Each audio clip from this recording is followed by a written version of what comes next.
Adam Spear. Here. Thank you. We have a quorum. Thank you so much. We'll now do the Pledge of Allegiance if Mr. Mayor can lead us. Please join me in the pledge. I pledge allegiance to the flag of the United States of America and to the republic for which it stands, one nation, under God, indivisible, with liberty and justice for all. Thank you so much. We'll now move to public comment. Madam Clerk. We have Steve Malone.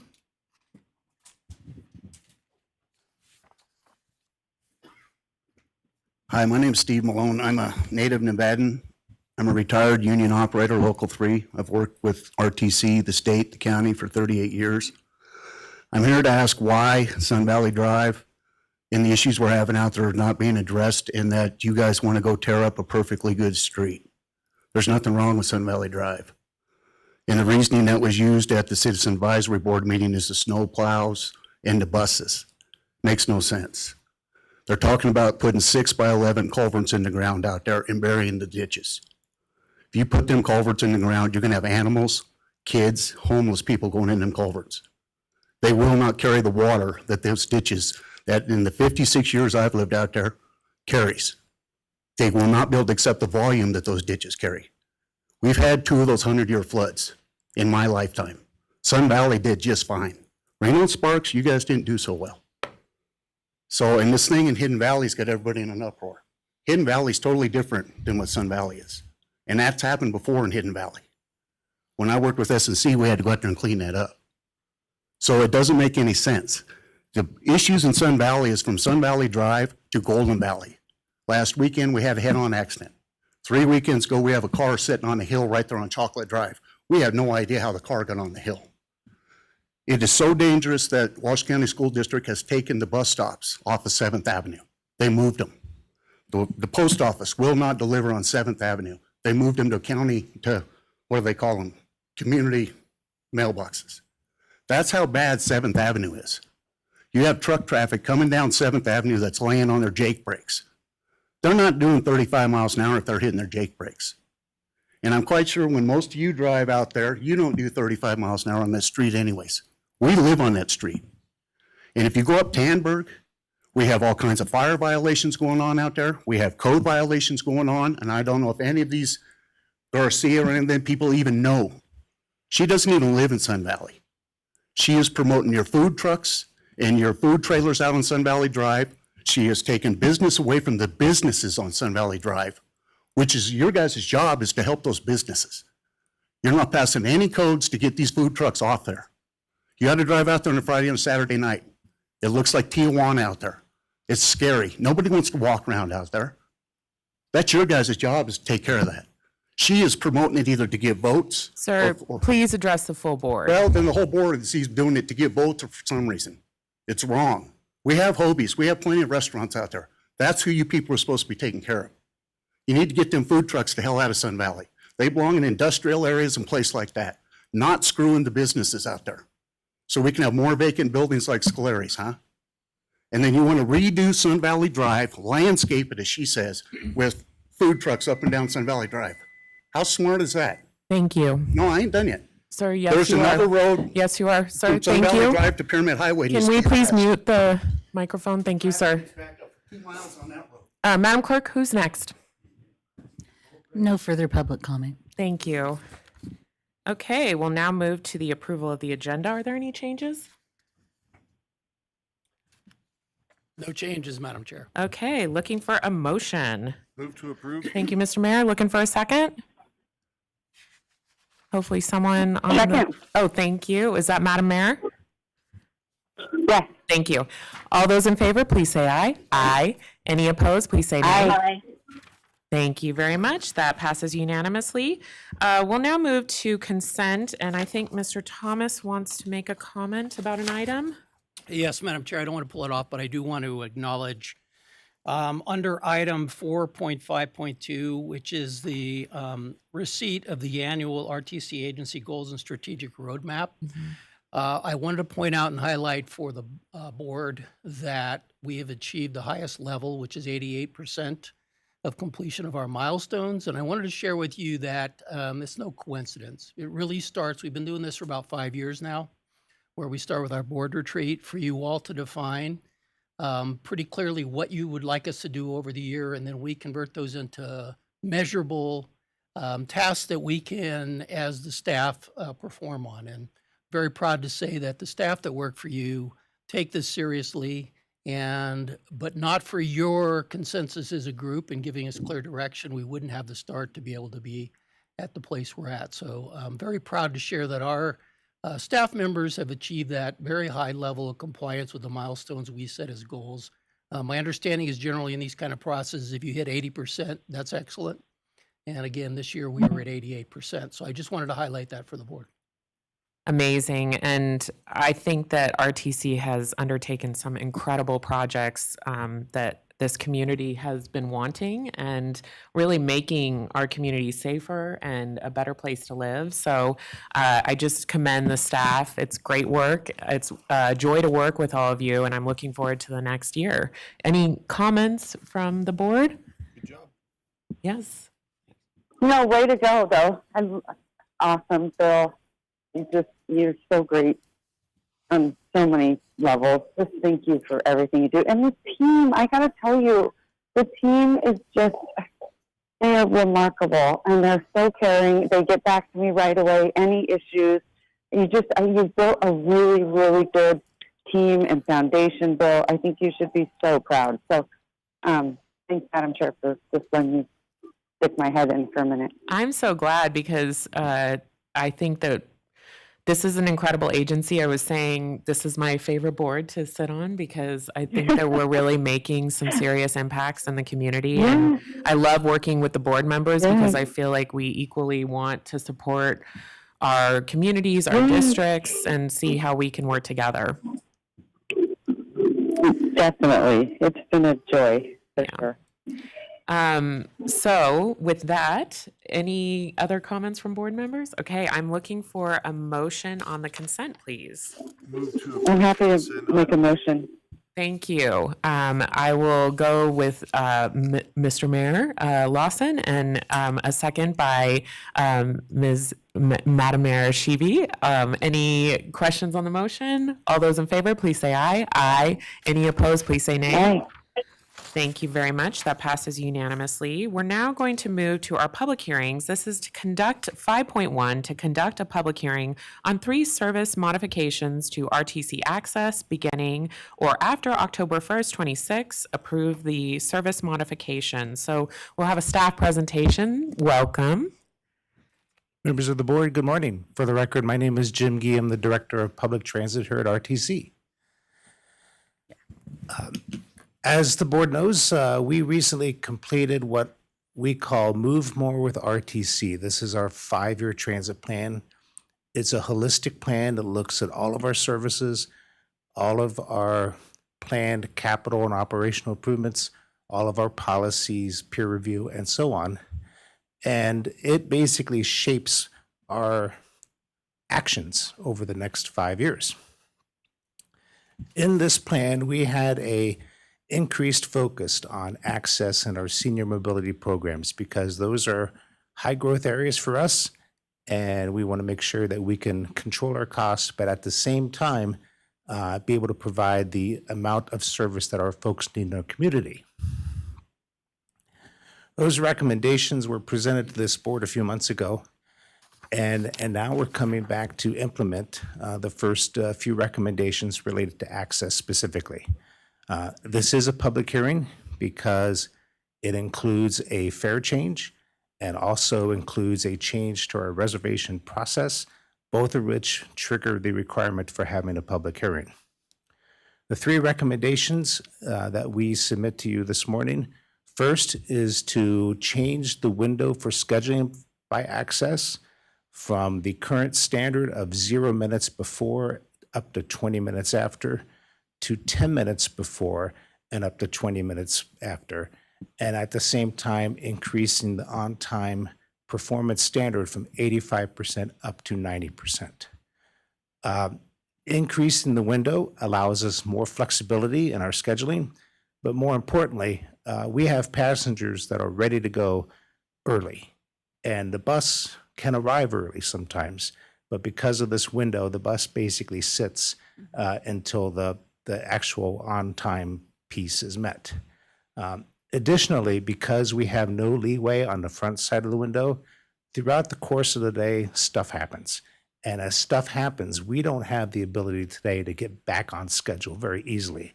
So by increasing the window this 10 minutes, we think it'll be better serving our passengers, but at the same time, increasing our on-time performance again from 85% up to 90%. Can I just ask you about that Sure. real quick? So if you arrive 10 minutes early and the customer's not ready to go until exactly on time, does the bus sit at their house for 10 minutes? So what Or they happens if we, under the proposal, we tell the customer we can be 10 minutes early, but when the bus arrives, the bus always waits for 5 minutes for the customers. And many times the driver or the dispatcher will let the customer know, hey, your bus is outside. And that way they get a chance to come out. And so 5 minutes is ample time for them to move from wherever they are to get on the bus? Yes. Okay, Yep. thank you. Yep. The second change is to improve our call hold time standard to 2.5 minutes with a 5-minute maximum. And that we believe we can do now because of the use of AI. If this board remembers, we implemented AI on the customer service side a few months ago. Right now, about 50 to 60% of our calls are being handled by AI, with the remainder going to a live operator.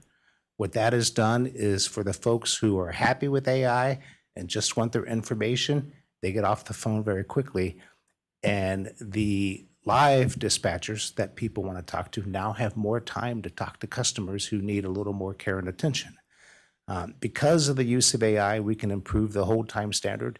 Before, AI was around 4 minutes. Now we're saying it should be about 2.5 minutes. And again, this is a big benefit to our customers because when they call, they want answers. So, and then the third change is the biggest of the three, and that is to allow access customers to have free rides on Ride and the Regional Connector to Carson City. And this is somewhat counterintuitive as we talk about cost controls, but for us, our most expensive service on a per passenger basis is access. And so, and our incremental cost for a trip on access is a little over $40. Anytime that we can move a person from access to Ride, we save that $40 because the incremental cost on Ride is zero. The bus is already there, it's on the set schedule. So by influencing folks to get them to take Ride, that helps free up the access service for those who don't have Ride as an option. That also helps us control our costs. I will note that when we presented the Move More with RTC recommendations before, we had discussed a fare increase for access. We have since tabled that. We will not bring that back to this board unless we bring it as part of a larger fare package because we did not want to single out a single audience. But we are very mindful of our costs, very mindful of our expenses. And so that may come back to the board in the future, but with no plans now, at least for the next year. So with that, I'd be happy to answer any questions you have about these proposals. Thank you very much. And thank you for reconsidering the fare increase so we could look at the all of our fares together and understanding that this is a really important service and a community that needs our support, especially now when things are so expensive. So thank you for that consideration. And I know this board has led on that issue. So I just appreciate that. And the fact that we're allowing these riders with their pass to ride for free on our fixed route, that's so exciting. And I think that a really great opportunity to see if we can see increased ridership eventually. Commissioner Garcia, do you have anything? No, I think it just sounds very mutually beneficial to everybody involved, and I really appreciate your recommendations on how to work on this. Thanks. Thank you. Mayor Sheevy? Mayor Lawson? Yeah, Oh, hi. Yeah, go ahead. No, go ahead, Mayor. No, it's fine. Okay, Go ahead. Mayor Lawson. Do we have AVL on the access buses? Yes. Automatic vehicle alerts. So can the customers see where the buses are? If for FlexRide, they can. For Access, yes, I believe they can. If they track their vehicle through our app. There are some folks that don't use the app. They call in the old-fashioned way. Well, I'm sure there's some people like our friend Dora that she can't see the app. Yeah, So, but to me, it's helpful. It to is. know where your bus is. Yep. You know, it's 5 stops away, and it's going to take me 10 minutes to get downstairs from my apartment. Okay, thank you. yep. Yes, and many of these folks are aren't always connected on technology. I'm thinking of my parents specifically, and so the phone call is amazing that we still do that customer service as well. Mayor Sheevy, did you have anything? No, just really briefly, because I might get cut off here, so I just want to make sure. Thank you, James D. I really appreciate what you're doing and raising the level of standards and service. I think this is really important. It's sort of been our goal as a body to do whatever we can to provide, service to this level. So I just want to say thank you. I know it's never easy, but we appreciate it, and I know our riders do too. So thank you, thank you. Yes, and I would put our transit system against any in the nation, and that's why we have received so many commendations about what we do here to really be innovative and make sure that new audiences have access to transportation. And I'm really excited to go to the conference and see if we potentially also get a national award for all the work that you're doing and you and your team are doing. So thank you. With that, if we don't have any other comments, do you have anything, Bill? Oh, this is a public hearing. I will open this up to public comment, Madam Clerk. No public comment. Okay. With that, I am looking for a motion on the service modifications. So moved. Thank you, Commissioner Garcia. Second.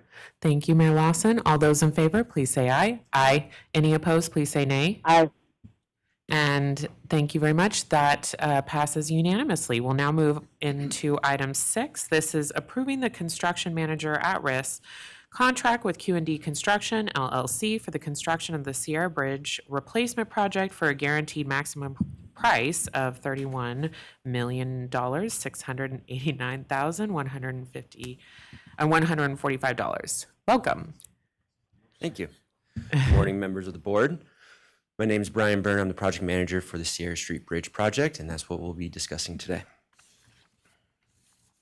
For the agenda, we'll be going over to the details of the project, our funding sources, what the CMAR process is, the schedule, a little recap on Arlington, and then address any questions and comments. So like every project, we start off with the purpose and need. The purpose of this project is to provide a transportation facility for southbound traffic on Sierra Street across the Truckee River that is safe, structurally sound, and meets the current design standards. Similar to Arlington, this bridge is structurally deficient. It is getting to the point where maintenance and rehabilitation is no longer the solution and that the bridge needs to be replaced. It is still safe to use, but again, it has just come to that its useful lifespan. Mm-hmm. So the existing bridge today has 2 southbound lanes. It has 8-foot sidewalks. So we are looking to improve the sight distance on this bridge. So right now, with parking on both sides, there is some obstructions for drivers and pedestrians crossing. So one of the goals of this project is to eliminate the parking on the west side and widen the sidewalks from 8 feet to 10.5 feet. So it's just going to make this corridor a little bit safer for drivers and pedestrians.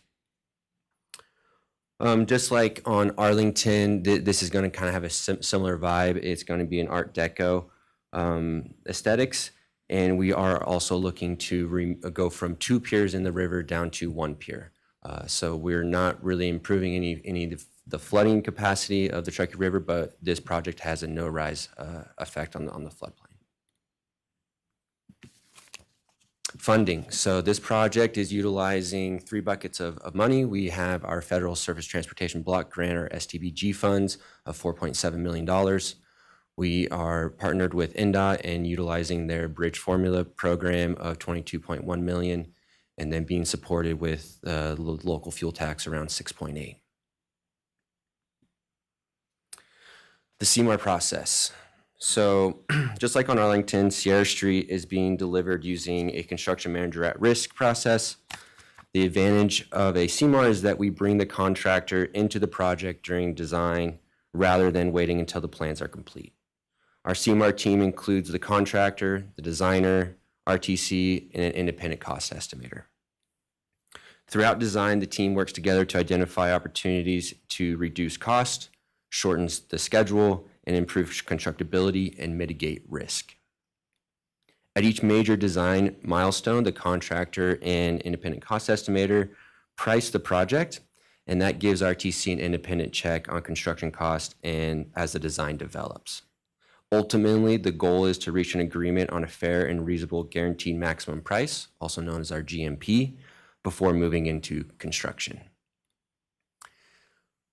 This leads us into our innovations of the project. So this is kind of the important part where we bring everyone together and we try to come up with ideas that can improve the project, especially in reducing the cost or the schedule of the project. So these are the 3 innovations I want to highlight. We had a lot more than this that we implemented in the project, but these are kind of the 3 main ones I would like to go into. The first one is shifting the north abutment to the north about 10 feet. So with that, we're going to be building the new abutment directly behind the existing abutment.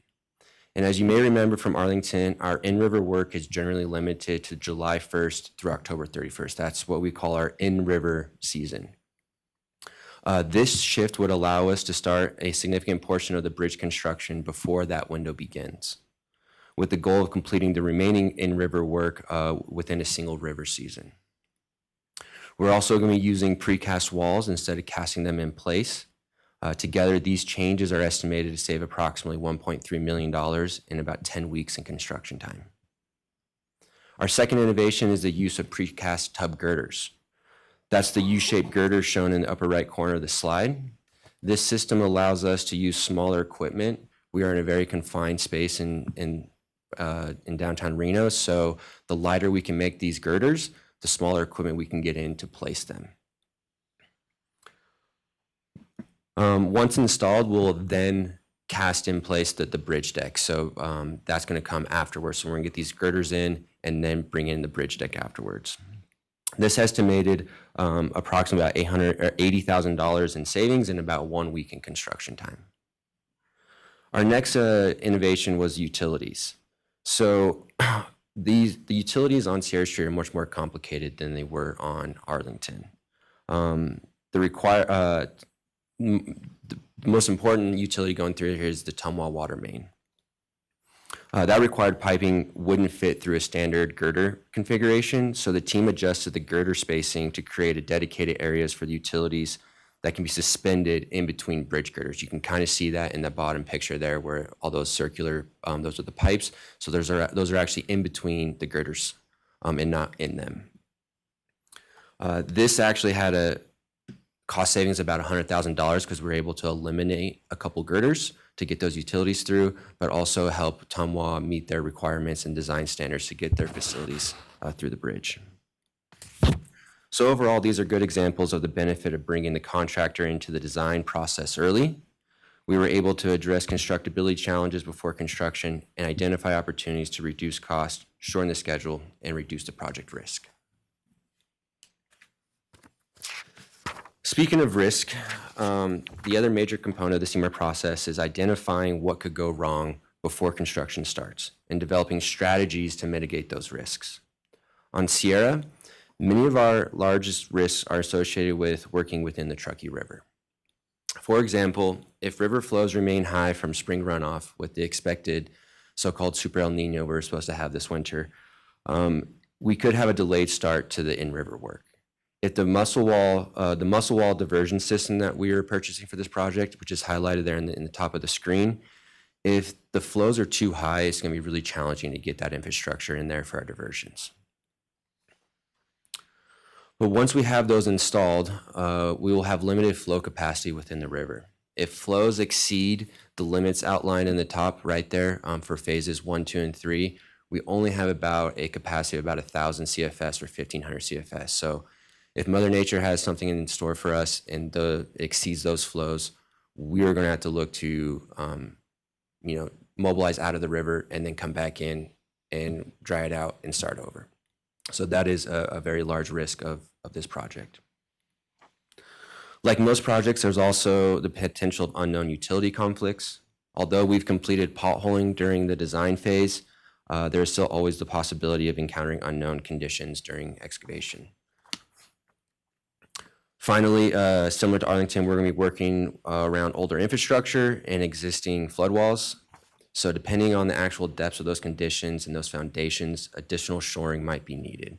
We ran into that problem in Arlington. We just have really old infrastructure in this area. So for Sierra, we've established approximately $2.97 million of risk reserve. And just a reminder, that money is not automatically part of the contractor's cost of the work. It is only to be authorized in specific identified risk conditions or triggers during construction. So if things happen, we have a bucket of money to mitigate those issues. So to kind of summarize everything of where we've been, this is a graph outlining the history of cost estimating throughout the design and CMAR process. So in the very beginning there, you kind of see this higher cost of $30 million, with our independent cost being at 23, kind of shows the separation of alignment of understanding how this project is going to go. So the goal is to work together, identify the risks, bring in those innovations, see where we can get those cost savings, and hopefully merge or in align to come to a very fair and recommended cost. But one thing I want to reflect on this is you kind of see the graph getting a little bit more expensive over time. Usually that comes down after the innovations are implemented. However, later in the design, we kind of had some design changes that added additional cost. One thing that's reflected in this is the amount of utility work that this project is going to be doing for a lot of different entities. All that's going to be reimbursable. So it kind of bumped up the cost of the project, but we're looking to get over about $1 million in reimbursable funds. So that's kind of why that shift in the graph kind of goes up. But the good news is that we've merged and we're aligned with our costs on this project. Good morning, Board. Amanda Caligari, Engineering Manager for the record. I'm going to go a bit into schedule. So we are planning on starting construction early next year, working on utility relocations. In between now and then, we are going to be doing additional outreach, which I'll jump into on the next slide. So we're not going to go dormant. We will still be in contact with the public and businesses between now and then. So after Easter, late March, early April next year is when the bridge is officially going to close, and we're going to start work on that northern abutment, as Brian had mentioned, ahead of the in-water season.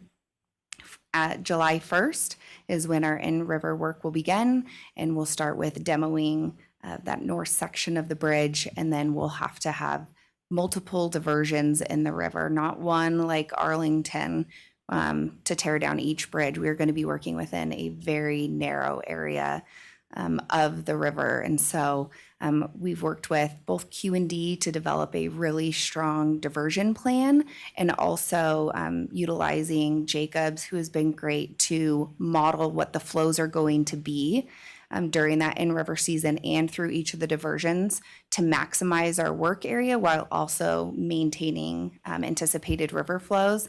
But as Brian mentioned, this is the biggest risk of this project because it's such a constrained area. So we do have a little asterisk down there, right? This schedule is weather permitting, but our goal is to get everything that we have in our schedule for in-river work done, weather permitting. So get that northern section done, and then we'll jump to the southern section, the southern abutment and the center pier after the north side's done. Following the in-river work season, we'll be placing those tub girders and integral bridge deck after that. And then we're anticipating completing in the spring of 28. Oops, I guess it's me now. Okay. So our partners at MJT and Brian and all the businesses have done a really great job working through design, through aesthetic stakeholder working groups, one-on-one meetings with businesses, business roundtables to develop this public outreach and business support plan. Of course, because this is a federally funded project, we do have some limitations on what we can do as far as public outreach, but we have really maximized that coordination to understand what the businesses are wanting and needing and how we can support that within those limitations. So we want to make sure everyone is staying connected. We do have a pop-up event coming up next week, August 26th, at the bridge. Is it on the northeast side of the bridge? You'll see us out there from 11 to 1, so feel free to come out and visit. And in addition to that, you could get more information at sierrastreetbridge.com. Brian and the team will also be continuing those one-on-one business meetings. I mean, I think even later in September, I think Livingstone's is organizing a roundtable meeting with a lot of businesses in the area. We're going to be present. We're going to be coordinating with RDA, the Riverwalk Association, and working with Reno to understand how we can really get activation at West Street Plaza and get people down there, especially at key milestones in the bridge construction, and making sure people can clearly get to the businesses they need to get to, participate in any social media outreach we can, updating the community and the businesses and supporting them every way we can. Okay. So as Brian mentioned, we are going to go into a little bit of a recap on Arlington just to sell this process to you a little bit more of the benefits. So on Arlington, we had an all-in GMP and risk register amount of $32.3 million. That included about $3 million in risk register. So of that, even with everything that came up during construction, the utility impacts, the additional shoring, that significant, it was a 1,700 CFS water event that inundated the bridge pier, we were still able to keep $1.8 million in our pocket. So with that, maybe to help you understand, a lot of that risk in a design bid build project, the contractors will build into their base bid and we pay it whether it happens or not. With this, we're able to retain that, and that could be used on future projects.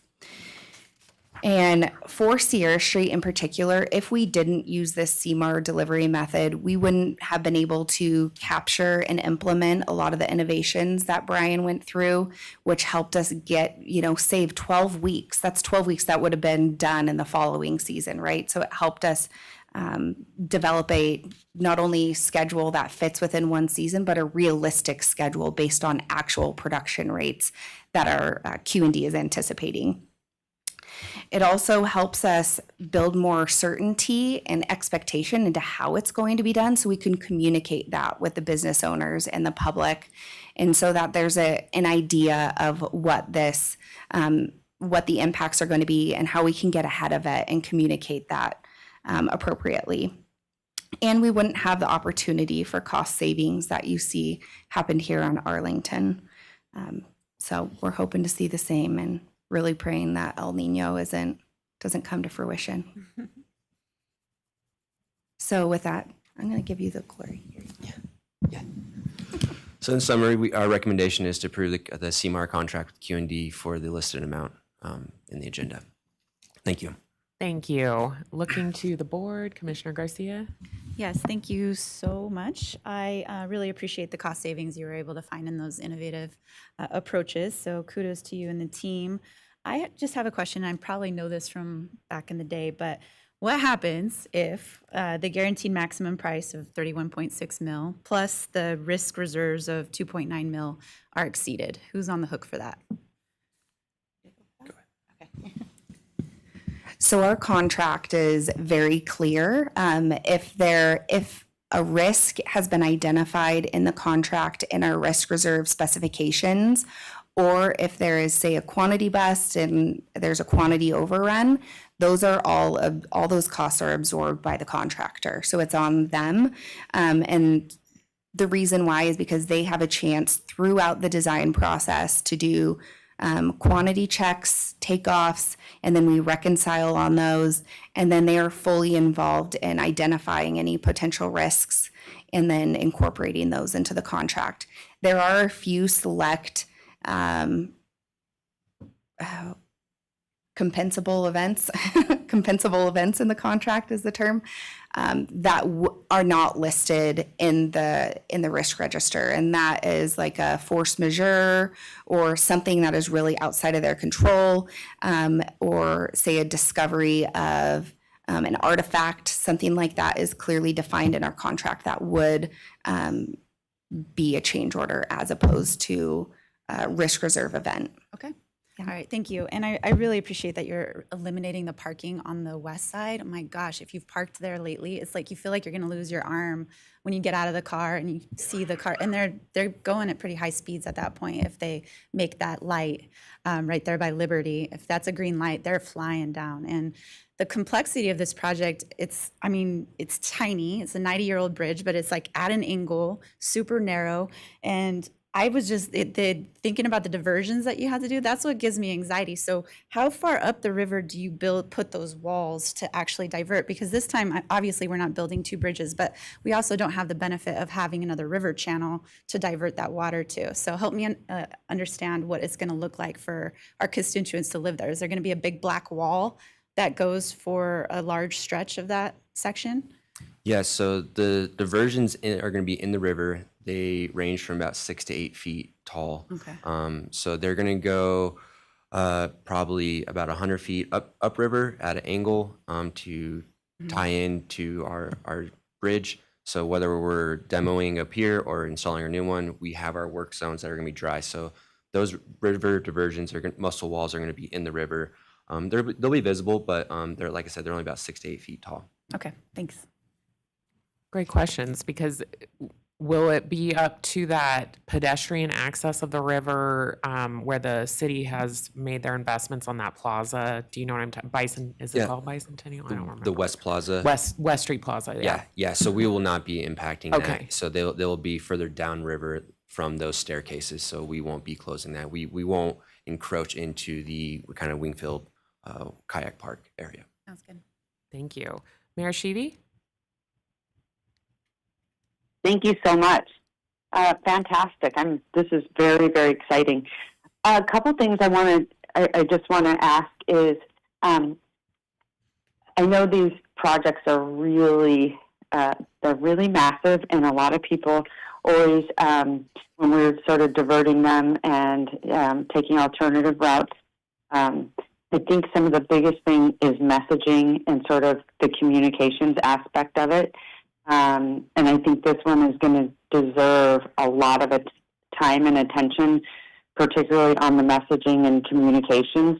Is that something, like, I know in the past or in other projects, you do bring in outside sort of consultants or help in that realm. Is that something that you think you'll be doing here as well? And have you put enough thought or budget behind the communications aspect of it? Yeah, absolutely. So we're currently procuring a construction manager team for this project, which includes a public outreach support team. So we, like committed in our outreach and business plan, we will be going through a lot of efforts to communicate with the public, coordinate, and making sure everyone's up to speed of how things are going to operate during construction, including pedestrian and vehicle detours. So all that is outlined in our plan. And we do have support teams for that. Okay, so wait, am I hearing that you are going to get an outside communications team? Yes. Is that what I'm hearing? Yes? Yes. Okay. I just want to make sure because, as you know, probably on the city side, the elected side, that is where we feel the biggest calls and communication. And so when it's really strong and on point, it just makes it so much easier for us to get information. And also, it's sort of already packaged and we have everything we need. So we're not calling and, saying, how do we do this or where do we, this. When everything is really clear and defined, whether that's signage, advertising, paid media, even social media, all those things, it's really beneficial. So thank you for thinking of that aspect of it. Yes. Yes, I know. We hear from the businesses, and we certainly did on Arlington, and we want to make sure that we can support them with creative ways of making sure we're also meeting the federal obligations. And so grateful to NDOT for their partnership on this program as well. So thank you. Mr. Mayor? I'm just glad to hear that there's no flow restrictions. As I don't know if anybody knows this, but we did in that last flood event, the river got blocked down in the Vista Narrows, and it rose the river level in Sparks by 3 feet. So flowing the river is a big deal, especially since Sparks is at the end of the the line there. So good job on that. Thank you. Yeah, good point. Okay, well, if there's no other comment from the board, I'm looking for a motion to approve Q&D Construction to be our CMAR partner. Move to approve, Madam Chair. Thank you. Second. Thank you. All those in favor, please say aye. Aye. Any opposed, please say nay. Aye. Thank you. That is approved unanimously. We'll now move on to 6.2, acknowledging receipt of a report regarding the RTC Bus Stop Improvement Connectivity Program.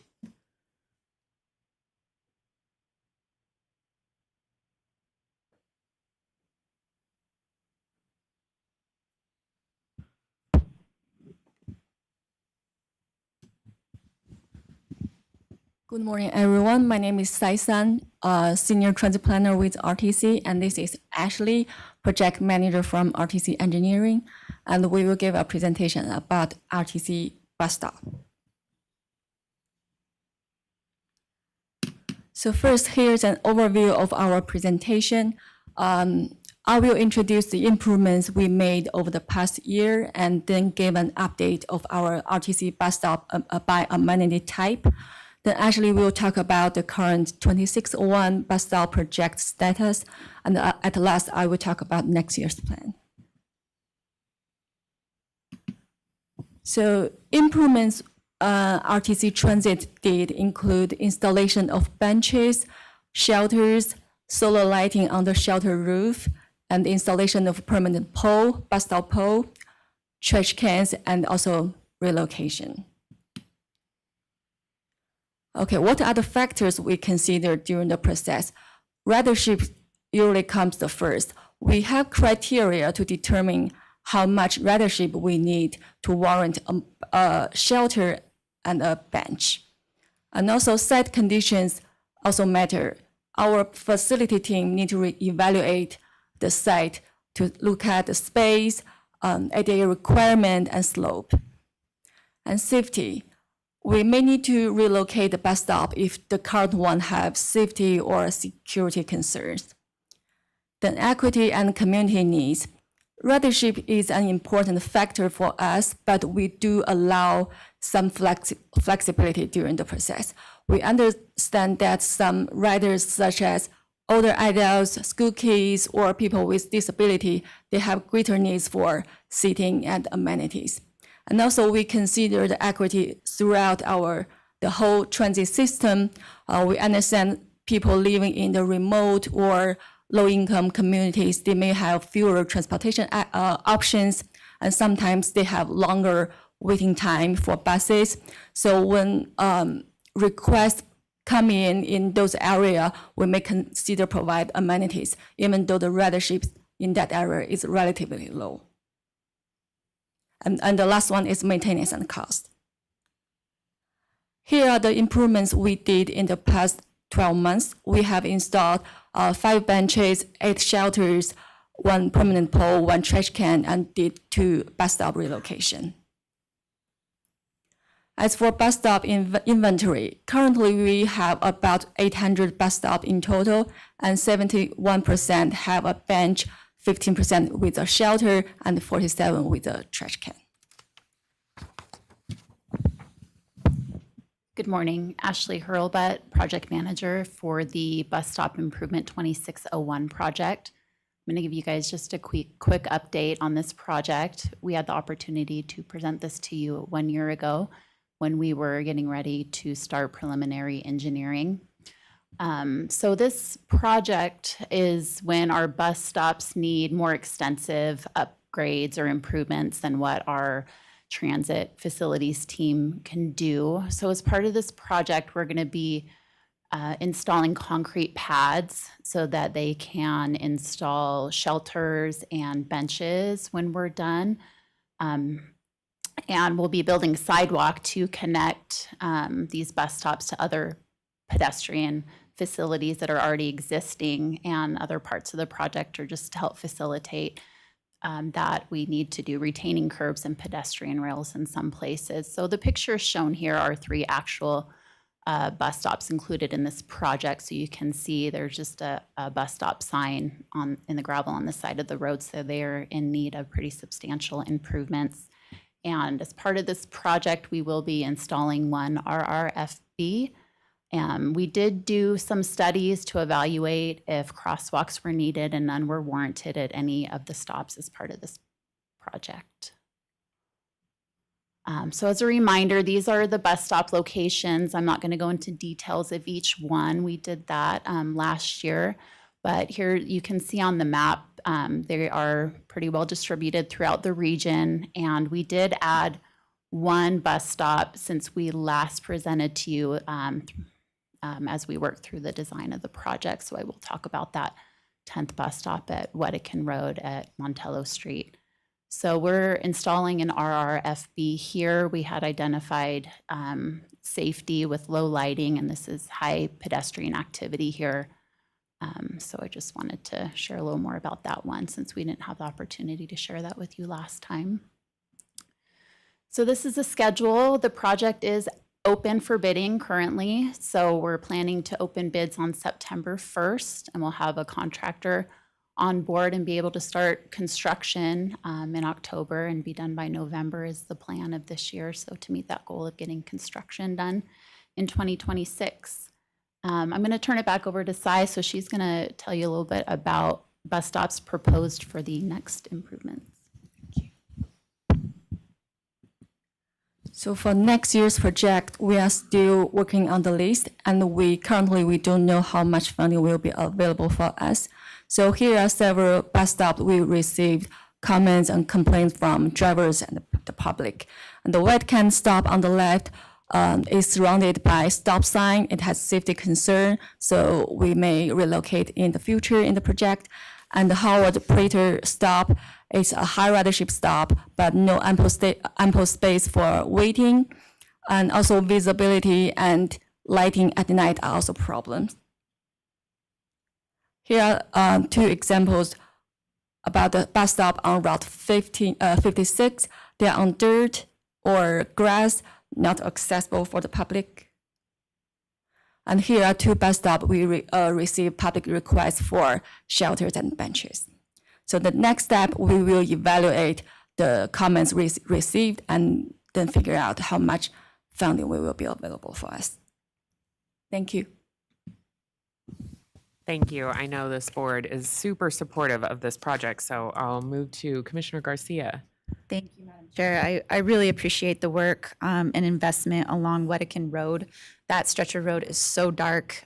There's a lot of pedestrian activity. You've got the Debbie Smith High School. You've got a neighboring elementary school just down the way, but you've got a lot of grocery stores, carnicerias, and markets. And so a lot of people are constantly walking to and from that little commercial zone, and it is very, very dark. And I know that's going to make a big difference in that neighborhood. I just had a question, like when the slide that you showed, the 3 bubbles with the different examples, where it says bus stop improvements 2026, how does it work if that's like a private property? So like what kind of, one more back, I think. two more back. Yes, that one. So like the bottom right bubble, that kind of looks like a private property. Like what is the process for us in those cases where you have to put the concrete pad there?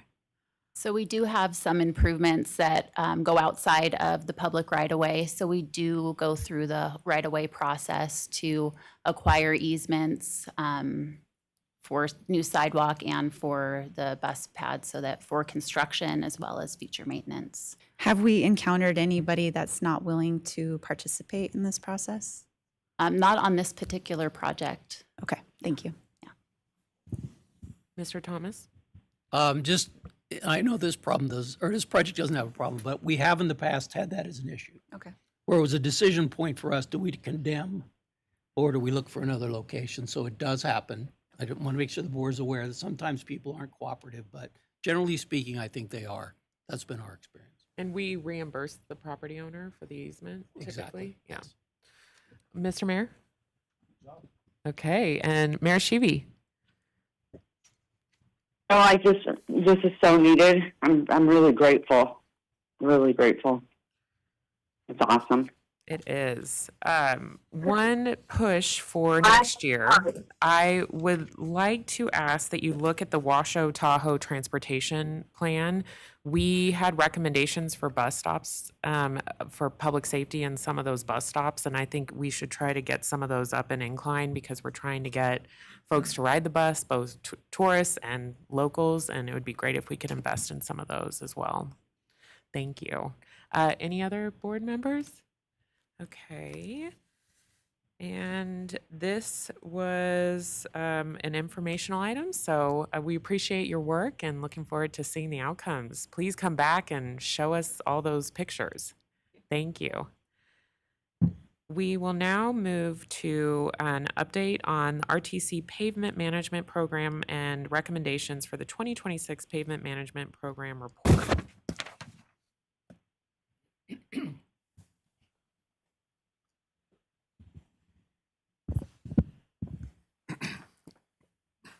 Good morning, Chair and fellow board members. My name is Jeff Lebrecht, an engineering manager, and I'm here with Jessica Dover, who's a project manager. Scott Gibson is our other kind of leg of our pavement trio and is out of the office today, so we couldn't make the presentation. We're here to talk about the annual work that RTC does in the pavement preservation kind of world for our region. And just to kind of quick recap, pavement preservation for us is really doing the right treatment at the right time, at the right project, with the right materials. And it's an overarching strategy to optimize the performance life of the pavements in our region. So RTC is responsible for taking care of the arterials and collectors in our area. So those roads that have the higher ADT, we want to keep them in really good shape and manage that performance life. I've showed this slide before, but the really kind of key element here to highlight that will play into other elements of the presentation. And I know that you are all aware of PCI or Pavement Condition Index. That's the numerical value that we use to kind of rank and score, categorize the condition of the roads in our network. And so anything that's a PCI of 70 or above is considered very good by industry standards. Below that number, you're kind of getting into a good or poor pavement. For us, we use a program called Street Saver to manage and organize all of the pavement and PCI data for those arterials and collectors that are in the RTC network. It's a software that kind of really does do a lot of stuff for us, but it helps us organize and categorize roads and their condition. So right now, actually this is a bit of an old slide. I created it end of July, but our PCI is now at 81, not 82. It's continually kind of digressing and degrading over time. But the highlight here is that almost 88% of our roads are in that very good status. And that's really, really important for our pavement preservation world because those are the roads that are really good candidates for microsurfacing and slurry sealing, which is really the, keeping good roads good condition. So we're painting the roads black, restriping them, cleaning them up, fixing little potholes, but keeping a good road in good shape is much more cost effective than doing a heavier rehabilitation or corrective maintenance type work. So the update to kind of give today is really about the report that we really recently finished as part of your packet. We do a report every 3 years with kind of interim reports in between. And that reporting process is a process in which we collect all the data of updated PCIs of 100% of the roads that are in their network. So all those arterials and collectors in our region. So Plum Lane, a Highland Ranch Parkway, or a Sparks Boulevard gets its PCI updated on that 3-year cycle. And then we include it into the analysis to identify, what is its condition, and then the reporting process and the analysis process also updates a decision tree, which is kind of the categories of how we would forecast and do work on that road to maintain that PCI number. And that table here shows the different types of treatment and the assumed cost per area of that treatment. And so on average, a microsurfacing is roughly 1/20th or 1/30th the cost of a really big reconstruct type project. So it's really much more cost effective treatment to maintain the condition of the road. One of the other main components of that report is doing a lot of analysis and scenario reviews to understand what that PCI is, how that decision tree works, and then to understand what type of program annual investment we need to do into the pavement to maintain that PCI. So it's kind of the sensitivity analysis. And Jessica did a lot of that for us in this last year, so I'll let her talk about it. So I worked with our consultant and we ran 6 scenarios to kind of compare the sensitivity of how different funding levels will impact our system. And we have it here displayed for you, both in terms of like a network PCI and our deferred maintenance. And deferred maintenance is our program will assign maintenance to every section in our network. And then depending on how much budget we're giving it, it'll kind of kick some back and start a backlog of unmet needs. So the number that you're seeing up here is what it's going to be at the end of our 10-year analysis period if those projects go unaddressed. So the needs, if you look at the bottom, the needs analysis is one of the first ones that we run. And that's if we had unlimited funding, what would our network look like? And so in that case, we have an 84 to 86 PCI and our deferred maintenance is eliminated. And then kind of the other end of that is our do nothing, which means we do not fund the program for the full 10 years. Our PCI would decline to 65 and we'd have 547 million in deferred maintenance, which would be really hard to come back from. So then kind of in between those, the 22.5 is our current funding level. And if we run that for this next 10 years, we have a network PCI between 80.4 and 82 and a deferred maintenance of 112 million. And then we kind of decreased funding slightly to that 20 million the first row. And at year 10, we do start to dip below our network average goal of 80 PCI. And we have almost $130 million in deferred maintenance. And then the 25 million is just showing a slight increase in funding. We would have a very comfortable PCI for that full 10 years and 92 million in deferred maintenance. And Jeff, do you want to discuss the recommendation? So the recommendation was to maintain our 22.5 million current funding level.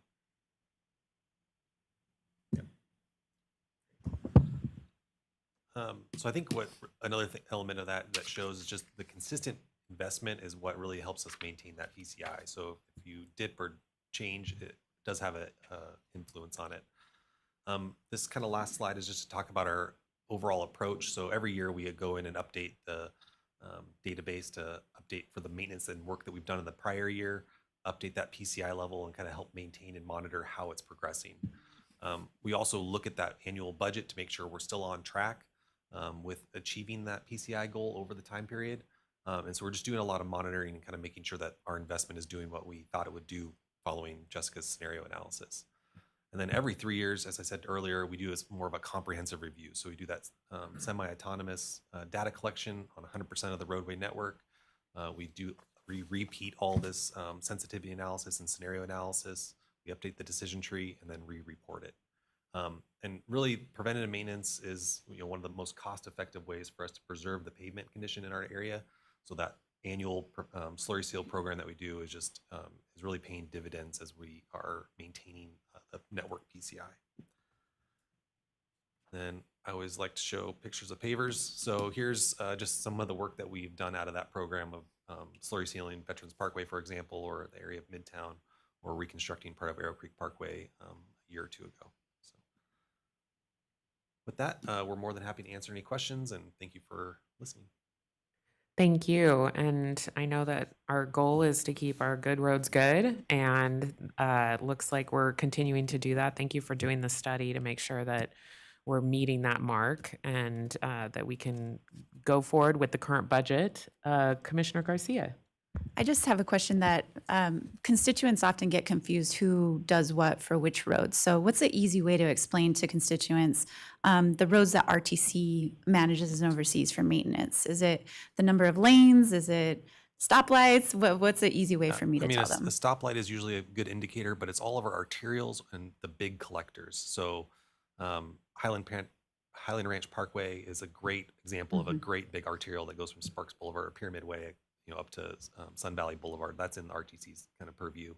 The local roads or the residential roads are the opposite of that. So we don't maintain the local roads, but we are collecting those roads that have much higher volumes of traffic. Okay. Those roads typically have roundabouts or intersections or signalized intersections. Great, thanks. Thank you. And Mayor Sheeby? No, nothing. Thank you. Thank you. Mayor Lawson? That's the one question I get. It's whose road, or Yeah. how come Sparks isn't taking care of this road? And like, it's an RTC road. Yeah. So I keep a list of what RTC roads are which. And some are NDOT. It's even more confusing. Yes, go ahead.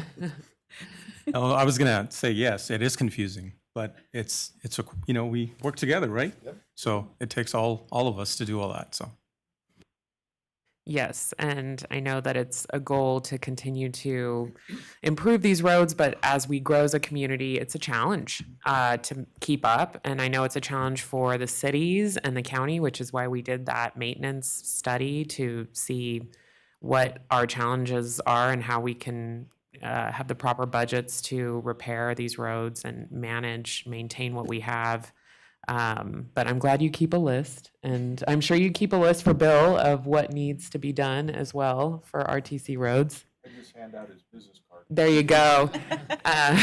Mr. Thomas, do you have anything to add here? Just to highlight, because I know the public, this is often the only time, maybe annually, they get to hear this, and it is so important in terms of people understanding how their fuel tax money is spent. But it really is an optimization decision. As we all know, resources aren't unlimited. And so the board has to make the tough choices of how we maintain that balance. And so someone who might say, well, why don't you just go to $39 million and all the regional roads would be in great shape? The answer is that additional $10 million investment, is that really worth 1 percentage point adjustment to the PCI index, which, to be honest, would probably not even be noticed. So that's where we really focus on, is recommending to you the optimum spend so we can have money for doing things like the Sierra Street Bridge, Sparks Boulevard widening, all the other things that need to happen in the community. But often for the public, they don't understand that it is that balancing we're trying to do to make sure we can cover all the needs. And create really good paying jobs, because these are all private contractors that we solicit for bids, and we're making sure that we can support our working families and also get the repairs done that need to get done, but not doing the unnecessary so that we can't build new things. So it's a balance. And I know that we're thinking of potentially doing a roadshow of what our biggest needs and how the community can support RTC with those things. So making sure that they understand that we're working as smart as we can to manage and maintain our great assets. So thank you for your work. All right. This is just a information report, so we appreciate your time, and we'll look forward to seeing those folks out on the roads, repairing our roads. Thank you. Thank you so much. All right, we are now moving to our reports. This is item 771. This is a verbal update from RTC ED Bill Thomas. There's no action on this item. Thank you, Madam Chair. The first thing I want to start with is pretty much in line with what we were just talking about, which is revenues. And as the board knows, you were very much involved in the decision to ask Board of County Commissioners to put an advisory ballot question on regarding EV fees. And you also know that we can either advocate for or against it. But I did want to share with you that one of the things we are doing is we are going to be submitting a bill draft request September 1st. And Mike Killerby, our legislative consultant, will be preparing and submitting that. And I wanted to get on the record that we're doing that because clearly the voters haven't made the decision, and the decision won't come until November. But the way the legislative schedule works is we are forced to put something in at this time. So we're not predetermining, we're not doing anything other than being smart about making sure that we're ready should the voters approve moving forward. We've announced this before publicly, but I just want to make sure the board was aware we're doing that. And the bill draft, are we getting a presentation on that from like the specifics of what that request will be, or? Yes, part of what the challenge is right now we don't have a specific. Okay. We're going to do a minimum amount we need to make sure we have a placeholder. You know, part of it's going to be refining exactly what the law might look like, and we'll need to do that sooner than later. But we'll bring it back to the board before November so you get a full picture of what we're putting in. Quite honestly, we know this subject matter is so large that likely there'll be other bills, is what we're being told. And the main reason we're doing it is, much of at the board's direction, we're kind of tired of waiting to see if anybody deals with this issue. I've heard that from all of you repeatedly. So this is another step that we're proactive in putting something in. Whether or not it goes forward is really going to be something we'll share with you as others put in their bills, but we will bring it back and share it with you. I just want to make sure that RTC will look like a team player when we go to the legislature, and that we're coordinating with other efforts. And I've talked to other legislators about this item, and I want to make sure that we don't look like we're just taking all the money for RTC, that we want to work with everyone on that issue. Go on.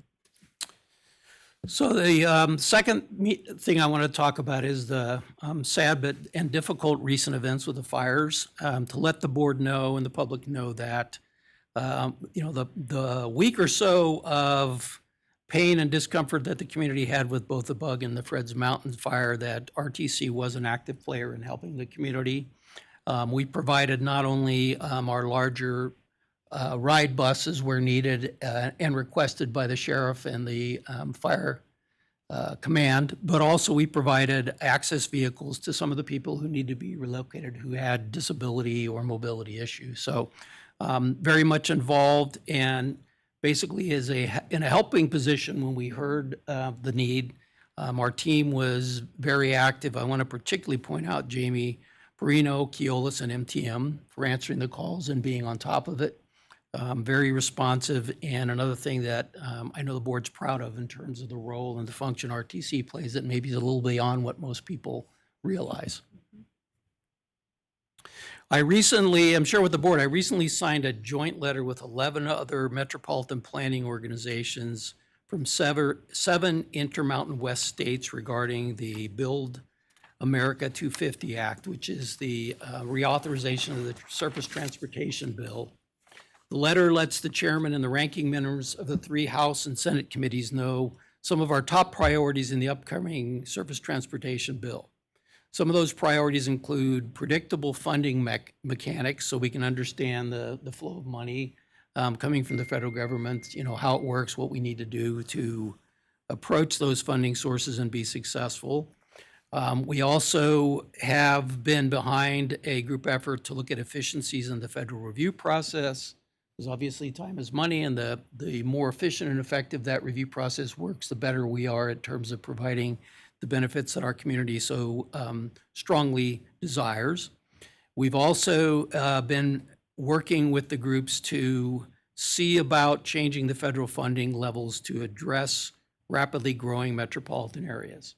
It's not common knowledge, but the formula that is used right now is based on a 2005 census. So that's been 25 years. Obviously, the nation's changed. People have moved to other places. There's a lot of growth that isn't acknowledged.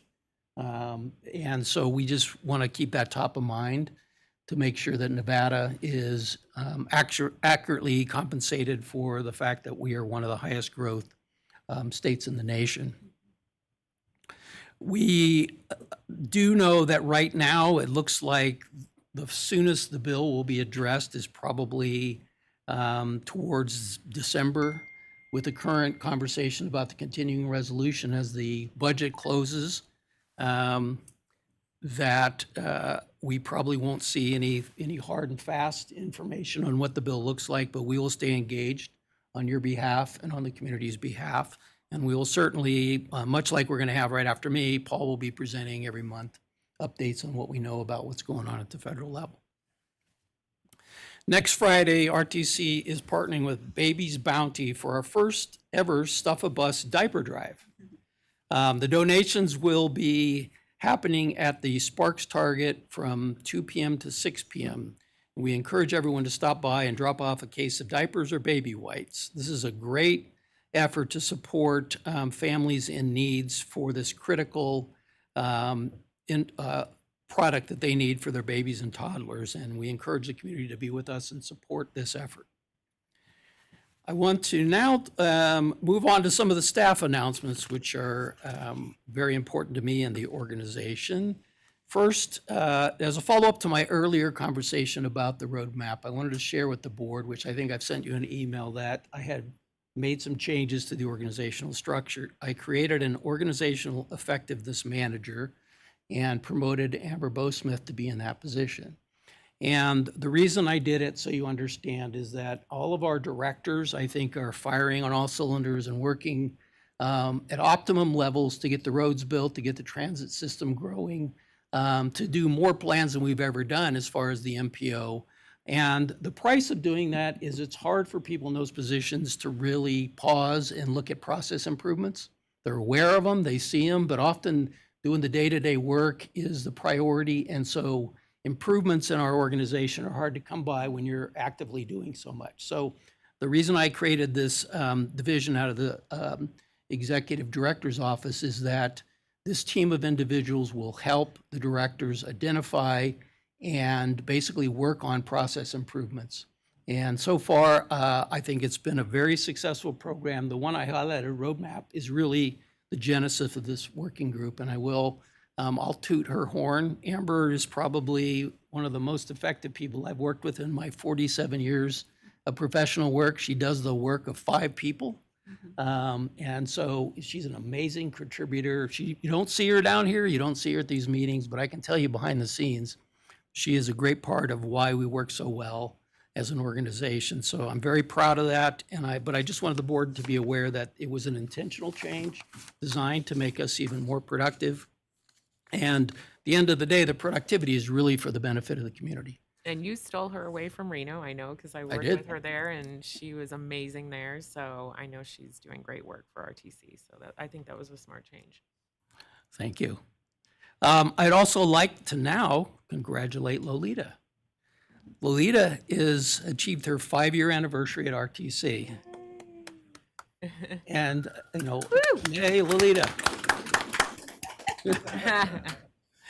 Not only has she been a very successful employee, but she also stepped up to move into the role to help Michelle. So you've seen her at the board meetings. She made that decision to contribute more to the organization. I'm very proud of her and very thankful. So thank you, Lolita. And the last step I want to talk about is Jenny Murray. This is her first year. I don't know if Jenny's down here. She isn't at RTC. Jenny started as our accounting and payroll specialist on August 8th of last year. She hit the ground running and has done an excellent job and has actually made some process improvements that most people wouldn't know about that actually save us money.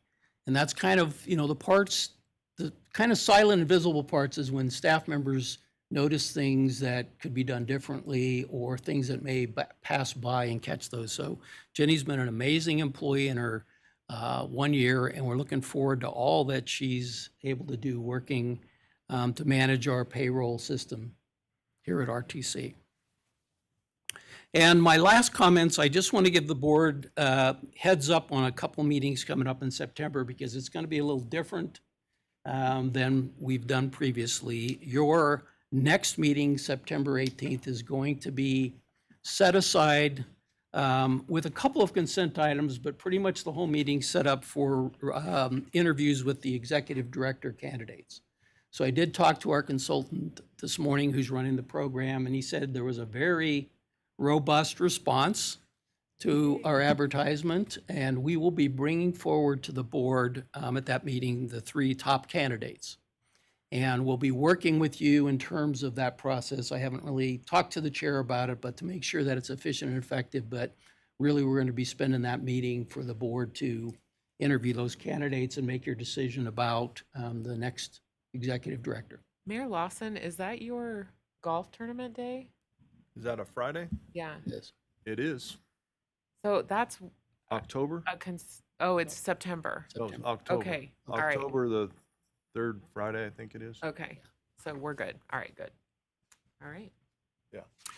And then additionally, September 29th is a unique meeting. We have a meeting set up with the Story County Commissioners and the RTC Board. We're going to be meeting at the Washoe County Commission Chambers. That meeting will be the 29th at 6 p.m. And the purpose of the meeting is to review the final report for the Northeast Connector. I did talk to NDOT Director Thomason, and she's going to be attending too. So it's a special meeting, like I said, intended to be able to accommodate the conversation and the participation we expect. But I'd definitely like the board to put those 2 items on their calendar. And I know it's a lot to ask of you, but September is going to be a pretty important month for us here at RTC. So that concludes my comments today.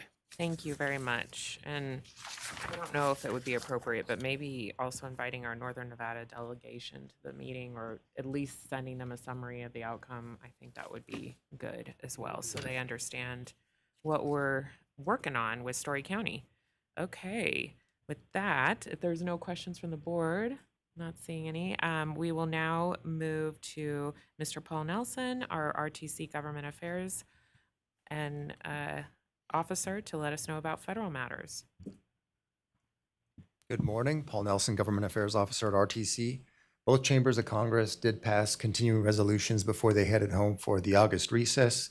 The leadership from both parties really wanted to get this done, mainly because with the election coming up, they wanted their members to be able to go out and do the home stretch of the campaign without having to deal with backlash from a government shutdown.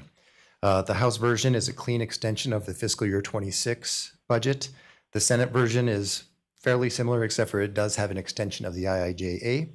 The extension allows the continuation of gas tax collections and the FHWA and FTA formula programs that it funds. We expect the final negotiations to include that extension of the IIJA. The sticking point in the Senate is really the blocking of the proposed OMB rulemaking overhaul. It's not likely that the surface transportation bill will get passed anytime soon. As Bill mentioned, we're actually looking at probably next spring for that bill to pass. That's probably because of the midterm elections coming up, another reconciliation bill, and the budget taking up most of the time. That's why we could see that extension of the IIJA. Of course, the result of the elections will have a big influence on the outcome of the Build America 250 Act. A federal judge has ruled that the federal government cannot revoke grants solely based on the changing priorities of the agency. The ruling didn't restore the grants, but instead it allows states that have these issues that they can sue in the Court of Federal Claims to accomplish that. However, this rule does protect current and future grants in the states that were part of that initial lawsuit, and that does include Nevada. Senators Curtis and Kelly of Utah and Arizona have introduced the PATH Act. The bipartisan bill looks at population growth and future transit-oriented development for CIG funding instead of existing density around a proposed bus route. And that concludes my report. Thank you very much. And any questions from the board? I'm not seeing any. Thank you for your work. Looking forward to seeing the outcome. All right, we'll now move to our NDOT update from Mr. Halera. Thank you, Madam Chair. I'll start with I-80 Keystone and McCarran project. As if you driven it lately, I think there are no lane restrictions and majority of the road work is done. Our crews are, or it's minimal. We are just finishing up some landscaping work, painting some of the bridge structures and other elements of the project. But there shouldn't be any lane restrictions. If there are, they'll be very minimal. So I'm glad that the project's moving along very well. So I-80 Keystone McCarran is pretty much, there's no lane restriction at the moment. So keep it on I-80 projects. We briefed in the previous that we are replacing 7 bridges over I-80 near Robb Drive and Garson Road. Garson Road Bridge is the first bridge that we are replacing this season, and I think you will anticipate some traffic shift this fall.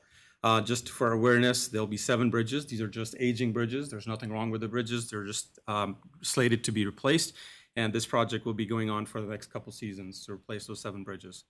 North Valley's projects, our crews are making good progress, continue to make progress to complete the first phase, and phase 2 is, as we awarded that project a couple months ago, our contractor started the work, and you will see some nightly closures, progress work starting right now between phase 1 and phase 2.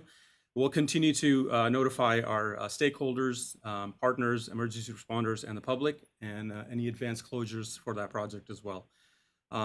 Another project that is in the region, Pyramid Highway from York to Nugget Avenue, that is going really well. It is scheduled to pave early next year, but I'm happy, I think, that we are ahead of schedule. Knock on wood, maybe I hope we can complete this year so we don't have to go next season, but we'll keep our fingers crossed there. And then one other update that I wanted to give, that NDOT, Active Transportation Group, is hosting a Safe Routes to School art contest. This is really for Nevada school children between K to 12 can submit original drawings, raising awareness of road safety. We want to highlight the health and safety benefits of active transportation, whether you're walking, biking to school, or using skateboards. All art must be drawn by hand, no computer, no AI, no, some of that, but you can use watercolors, pencils, whatever. These grand prize artwork will be painted on the mural in Carson City during Carson City Mural and Music Festival in September. Submissions and official entry for must be received by September 1st to our Active Transportation Group, and that address is activetransportation@dot.nv.gov. Again, that is activetransportation@dot.nv.gov. So again, Nevada Safe Routes to School program provides training and infrastructure and resources for elementary school children to safely walk and bicycle to school. We encourage people walk and bicycle to school, so that helps to reduce road congestion and improve air quality and health. Again, additional information can be found on bicyclenevada.com for pedestrian safety information that is available. Lastly, I wanted to thank our team, especially District 2 staff. NDOT was also an active player during the recent fires that were happening in our region. We are always providing the necessary services to our local responders and emergency officials. So again, I want to thank our team and our partners and to keep our community safe and connected. Thank you. That's all mine. Thank you. Any questions for NDOT? Okay. We will now move on to commissioner announcements and updates. Are there any commissioner updates or announcements? Okay, I have a quick one. It was great to go to the Tahoe Summit this week, and Amadei was honored with some recognition, and I know Congressman Amadei has done a lot for RTC as well, and so it would be great if we could do something for him, do a recognition during a board meeting, and maybe get him to come down to Chambers if he'd be willing. So if the board's open to that, I would like to recognize his service. Okay, see? All right, we'll find some time with him. That would be great. With that, if there's no other announcements or comments from the board, not hearing any, we will adjourn the meeting at 10:23. Thank you, everyone.